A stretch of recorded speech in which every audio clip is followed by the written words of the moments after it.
di rumah, berjumpa kembali dengan Ibu Guru di channel Yayu Rasid. Dalam video pembelajaran kali ini, kita akan belajar tema 5 pengalamanku, subtema 2 pengalaman bersama teman pembelajaran 1.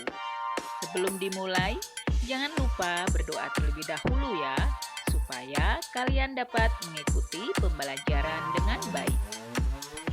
Pengalaman bersama teman. Hatiku senang karena mempunyai banyak teman. Teman di sekolah dan di sekitar rumah. Kami bekerja sama dalam banyak hal. Bermain bersama di sekolah dan di rumah. Kami saling membantu memecahkan masalah. Kami berbagi makanan dan mainan. Kami menari dan berolahraga. Kami saling menyayangi. Jika kami salah, saling memaafkan. Kami berusaha bersama mengejar cita-cita. Bersama teman, aku kaya akan pengalaman.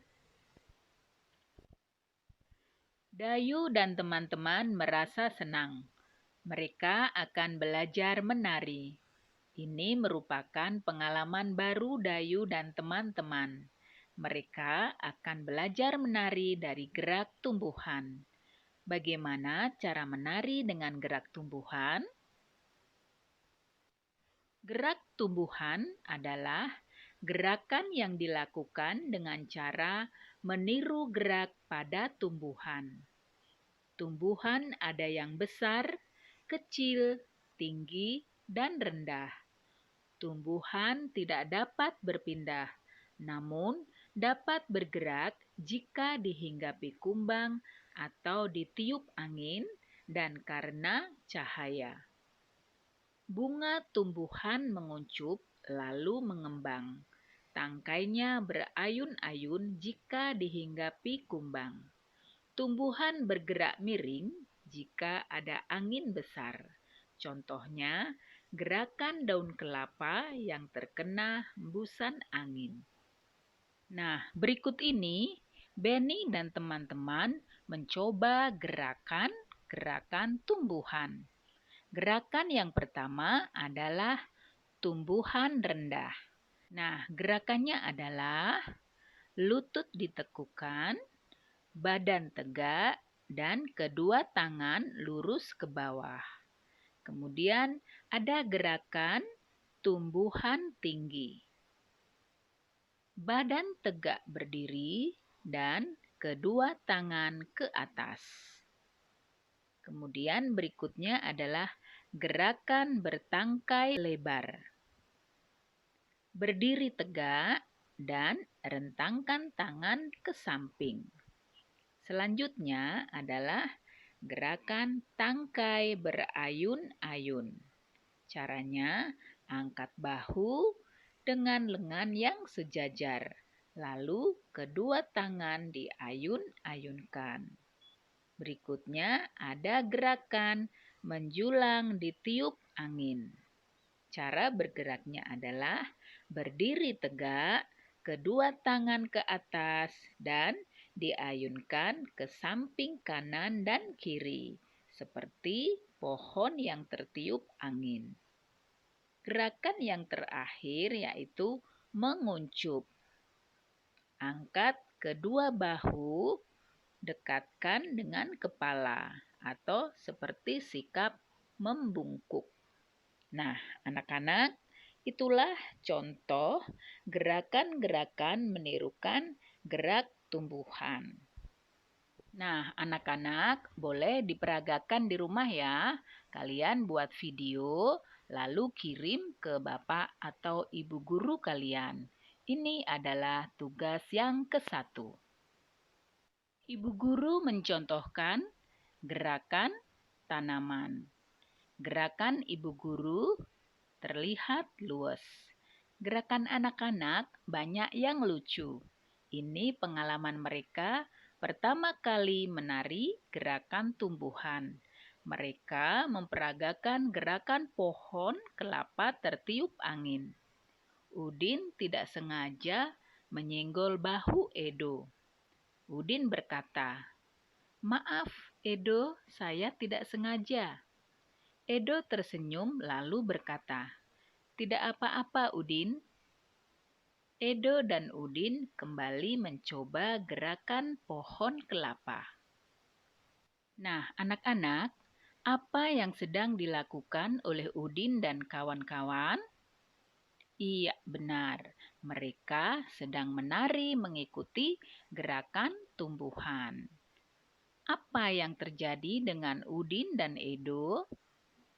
Udin tidak sengaja menyenggol bahu Edo. Apa yang Udin katakan kepada Edo? Udin berkata, "Maaf ya Edo, saya tidak sengaja." Lalu, mengapa Udin berkata demikian? Udin meminta maaf karena menyenggol dengan tidak sengaja. Lalu, bagaimana sikap Edo? Edo memaafkan Udin. Nah, anak-anak, menurut kalian bagaimanakah sikap Udin dan Edo? Ya, tentu saja sikap Edo dan Udin adalah sikap yang terpuji. Nah, kalian juga demikian ya.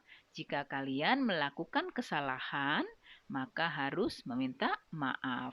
Dan kalian juga harus memaafkan ketika ada teman kalian yang melakukan kesalahan. Nah, selanjutnya mari kita perhatikan gambar berikut ini. Apa yang harus kita katakan jika kita mengalami hal-hal seperti ini? Lani tidak sengaja menginjak kaki Siti. Nah, anak-anak, kira-kira apa yang harus dikatakan oleh Lani? Iya, Lani berkata, "Maafkan aku, Siti. Aku tidak sengaja." Gambar berikutnya, Udin karena terburu-buru, ia menabrak Siti yang sedang membawa buku. Nah, apa yang harus dikatakan Udin kepada Siti?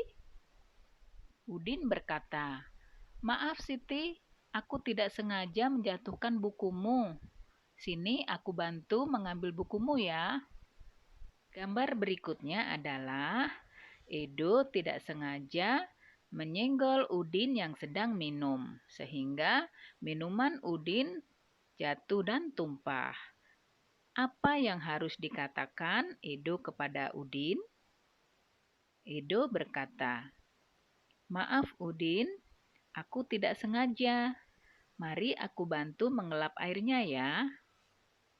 Nah, anak-anak, itulah beberapa contoh kejadian yang tidak sengaja dilakukan oleh Udin dan teman-teman. Nah, anak-anak, jangan lupa ketika kita melakukan kesalahan, kita juga harus meminta maaf. Nah, sekarang coba anak-anak berlatih ya. Kalian tuliskan apa yang harus kalian katakan bila mengalami peristiwa berikut. 1. Kamu tidak sengaja menjatuhkan barang milik temanmu. Nah, kira-kira apa yang kalian ucapkan? Kemudian, yang kedua adalah kamu tidak sengaja menyenggol teman saat berjalan. Dan yang ketiga, kamu tidak sengaja menabrak teman saat berlari. Dan yang keempat, kamu lupa mengembalikan buku yang kamu pinjam dari teman. Yang terakhir, kamu tersandung barang teman yang tergeletak di lantai. Nah, anak-anak, apa yang harus kalian katakan ketika kalian mengalami peristiwa-peristiwa tersebut? Kalian tulis jawabannya di buku latihan kalian. Tulis dengan rapi ya. Jangan lupa jika sudah selesai, kirim ke Bapak atau Ibu guru. Ini adalah tugas yang kedua. Udin berbuat salah kepada Edo. Udin meminta maaf kepada Edo. Dan Edo memaafkan Udin. Siti memuji sikap Udin dan Edo. Masalah yang sempat timbul segera terselesaikan. Siti teringat kejadian minggu lalu. Hari Minggu lalu, Siti sedang bermain di teras rumah. Dayu ingin ikut bermain. Mereka bermain boneka bersama. Ibu Siti menyuguhkan es sirup untuk mereka. Dayu tidak sengaja menumpahkan es sirup. Boneka Siti menjadi basah dan merah terkena sirup. Dayu langsung pamit pulang. Siti sedih, bonekanya kotor. Ibu menghibur Siti dan membantu mencuci bonekanya. Nah, anak-anak, bagaimana menurutmu sikap Dayu? Ya, sikap Dayu tidak terpuji. Lalu, apa yang seharusnya Dayu lakukan? Seharusnya Dayu meminta maaf kepada Siti dan membantu Siti membersihkan bonekanya. Nah, anak-anak, jika hal yang menimpa Siti terjadi pada kalian, apa perasaan kalian? Ya, tentu kalian juga sama seperti Siti ya, pasti sedih. Nah, apa yang akan kamu lakukan? Nah, anak-anak boleh meminta bantuan kepada Bunda untuk membantu membersihkan bonekanya. Berikutnya, ayo mengamati. Aturan bermain bersama teman. Bermain bersama teman di rumah sangat menyenangkan. Akan tetapi, perlu kamu ingat, ada hal yang boleh dan tidak boleh dilakukan. Hal ini disebut aturan. Hal baik seperti berbagi boleh dilakukan. Contohnya, meminjamkan mainan kepada teman. Merebut mainan teman tidak boleh dilakukan. Aturan bermain harus ditaati. Menaati peraturan membuat permainan menyenangkan. Selain itu, tidak ada orang yang dirugikan. Nah, anak-anak, berikut ini berilah tanda centang pada gambar kegiatan di rumah yang berkaitan dengan aturan bermain bersama teman. Kita lihat gambar yang pertama. Gambar yang pertama adalah Edo sedang mengerjakan PR sendirian. Nah, anak-anak, apakah gambar ini berkaitan dengan aturan bermain bersama teman? Iya, bukan, karena Edo mengerjakan PR sendiri. Jadi, kita tidak perlu kasih tanda centang. Gambar berikutnya, bertamu ke rumah teman. Nah, anak-anak, ini merupakan aturan bermain bersama teman. Jadi, kita beri tanda centang. Berikutnya, membuatkan ayah minuman. Coba anak-anak, ini ada kaitannya tidak dengan aturan bermain bersama teman? Ya, tidak ada. Berikutnya, meminjamkan buku teman. Nah, anak-anak coba perhatikan gambar tersebut. Apakah gambar ini berkaitan dengan aturan bermain bersama teman? Iya, benar. Kita beri tanda centang. Gambar yang terakhir, bermain bersama di rumah teman. Ya, ini adalah aturan bermain bersama teman. Jadi kita beri tanda centang. Baik anak-anak, sampai di sini pembelajaran kita. Terima kasih sudah mengikuti pembelajaran dengan baik. Anak hebat pasti semangat. Anak-anak, selesai sudah pembelajaran kita hari ini. Terima kasih sudah mengikuti pembelajaran dengan baik. Dan jangan lupa ucapkan terima kasih kepada ayah, bunda, atau kakak yang sudah mendampingi kalian belajar. Sampai berjumpa kembali di pembelajaran berikutnya. Tetap semangat dan salam sehat selalu.